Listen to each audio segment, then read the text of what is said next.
This year has absolutely flown by and it is already December. We just wrapped up our retrovember month over on my Twitch channel where we play only retro games for the entire November, so it's time to go over my thoughts on all the games I played in November.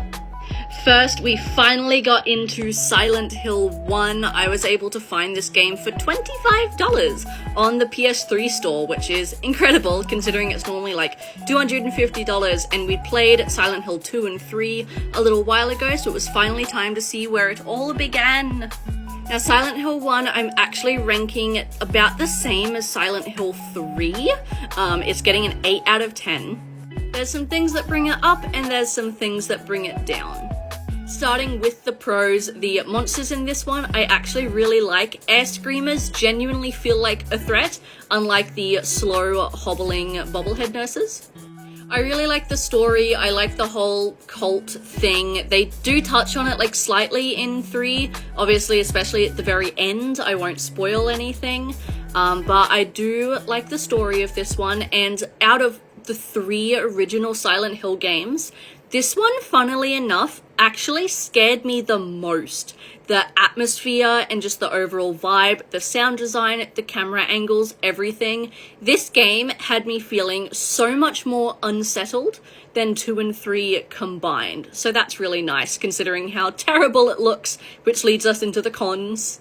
Obviously, it's a very old game. It's not gonna look the best, but I'm not holding that against it. However, the movement with Harry is what brings the score down for me. Especially when you consider that Resident Evil had come out a little bit before this game. Jill and Chris control so much better than Harry. This guy is slipping, sliding all over the place. He takes a couple seconds to actually get into a run when you start moving him. But in the same vein, when you stop pressing an input, he'll sort of like scoot forward a tad before he actually stops, and his turning circle is atrocious. So I got stuck on so many walls with Harry, but that's probably my only complaint. Next, it's only been months in the making. We finally finished Pokemon Colosseum. This game took me like 20-25 hours to actually finish. It feels like we've been playing this forever. It's such a fun game, though. Pokemon Colosseum gets a 7 out of 10 from me. I really enjoyed it.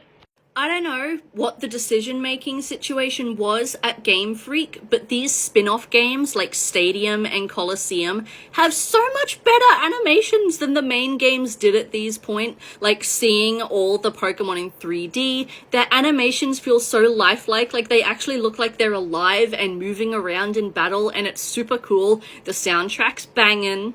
And while the story is a little weird, it's definitely still a very fun game. I did have to do a little bit of level grinding at the end, because those final bosses were really difficult.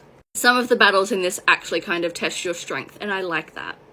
And lastly, we come full circle back to the PlayStation for another survival horror game, and that is Dino Crisis. I've owned this game for a while now, and I finally got around to playing it. Now again, I have some pros and cons to go over with Dino Crisis. The pros are that this feels a lot more threatening than Resident Evil, and I'm going to be comparing those two a little bit because they're the same creators. This came out around the same time as Resident Evil 3. Dinosaurs hit so much harder and run so much faster than zombies do. They genuinely feel like a threat in this game. And overall, I really like the gameplay in general.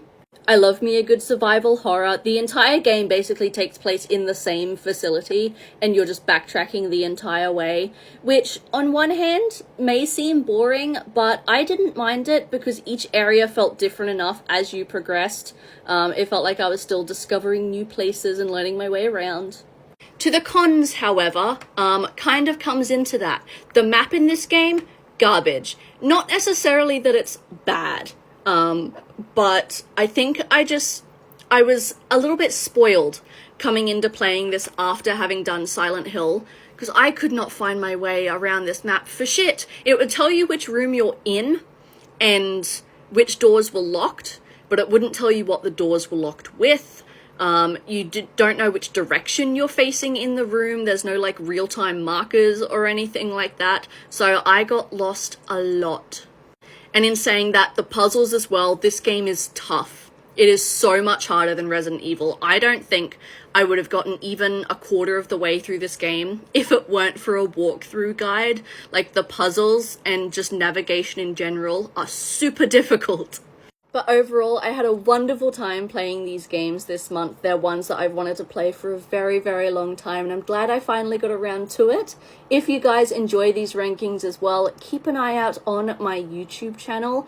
In December, I'm doing my annual tier list of every single game I played on stream in 2024. So if you want to see some more of my thoughts on these games and how they rank in comparison to other ones I've played this year, definitely keep an eye out for that.